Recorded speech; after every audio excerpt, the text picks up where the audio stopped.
60 yil burun Lopnurda tunji atom bombasini portlatgan Xitoyning bu joydagi atom sinoq bazasi qurilishini davom qilayotganligi ma'lum.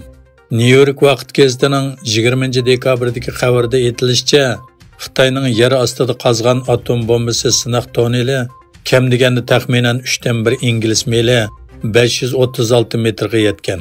Bu Xitoy hukumatining yangi bir avlod yadro qurollarini sinoq qilishni hamda boshqariladigan bombaning zarba kuchini tez suratda oshirishni o'ylashayotganligining kuchli dalili ekan. Sunniy amroqdan tortilgan suratlarning isbotlashicha, Xitoyning Lopnurdagi harbiy baza qurilishi yadro sinoq bazasini asos qilib, uzluksiz kengayayotgan bo'lib, cho'ng tipdagi yadro bombasini portlatishga va ajallik radiatsiya kuchini cheklashga muvofiq keladigan g'oyat keng va uzun tonel qazilmoqda ekan.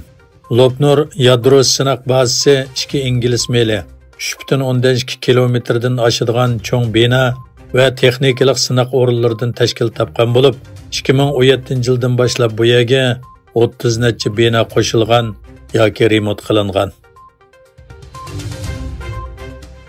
Xitoy hukumatining kishilik huquq dafsandichilik qilmishiga qarata texnik kuchlik va amaliy bo'lgan tadbirlarning elinishi talab qilinayotganda, Amerika Kengash palatasining a'zolaridan Gary Petris va Cynthia Lummis birlikda uyushtirgan kishilik huquq dafsandichiligiga qarshi kurash qonun loyihasi 20 dekabr kuni to'liq ovoz bilan ma'qullandi.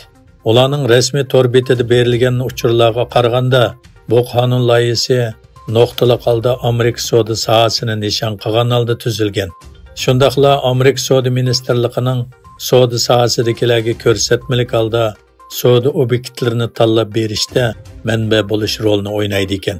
Uningda aytilishicha, Amerika sudi sohasi eksport qilayotgan tovarlarning bir qismi Xitoylarning Uyg'urlarni qirg'in qilishiga bevosita xizmat qilayotgan bo'lsa, yana bir qismi majburiy emgak va kishilik huquq dafsandichiligiga chetiladi.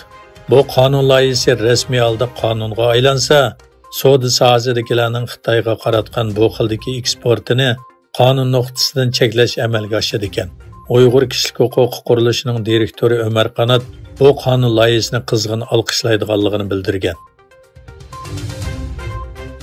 Türkiye Dini İşler Başkarması Türkiye'deki 81 vilayetdagi barliq muftiyliklarga yo'l yo'riq tushirib, juma kunlari barliq jami va masjidlarda ikinci xutbadan keyin qilinadigan turkcha duoning tuvandikida qilinishi va buning ikinci bir buyruq kelgicha davomlashadiganligini bildirdi. Duoning mazmuni mundaq: Ey Allohim, islomga va musulmonlarga yordam qilgin. Davlatimiz va millatimizni har turli xatarlardan qo'g'digin. Quddus, G'azza va Sharq Turkiston boshda bo'lish bilan birga dunyodagi butun mazlum qarindoshlarimizga yordam qilgin. Ularga g'alaba ato qilgin. Shubhasizki, sen duolarimizni anglab turg'uvchi va qabul qilguvchisan. Qozog'istonning sharqidagi yangi bir temir yo'l liniyasi uchun qurilish murosimi o'tkazilgan bo'lib, bu liniya Xitoyga tutishar ekan. Qozog'iston bosh ministrligi axborot ishxonasining bayonotiga qaraganda, 272 kilometr uzunlikdagi Baxta Ayoko'z temir yo'l liniyasi qurilishi davlatning sharqidagi Abay o'lkasida boshlangan. Qozog'iston bilan Xitoyni tutashtiradigan temir yo'l liniyasi qurilishi tamomlangandan keyin ikki davlat o'rtasidagi chegara darvozasi 3 ga ko'paydi ekan. Ma'lum bo'lgandek, Xitoy bilan Qozog'istonning barliq chegara eg'izlari Sharq Turkistondan o'tadi. Amerika Bosh shtab boshlig'i Charles Cointon Berovin sinliq yig'in orqali Xitoy Markaziy harbiy komitetining bosh shtab boshlig'i Liu Jinli bilan ko'rishgan. Yegilishicha, bu yig'in 2022 yili 8-oyda sobiq Avam palatasining boshlig'i Pelosining Tayvan ziyorati sababidan harbiy dialog uzilib qolgandan buyon ikki davlat armiyasi o'rtasidagi tunji yuqori darajalik aloqa ekan. İsrailiyaning G'azza rayoniga qilgan hujumida kam deganda 8000 bola va 6200 ayolni o'z ichiga olgan 20 mingdan ortiq falastinlik qazo qildi.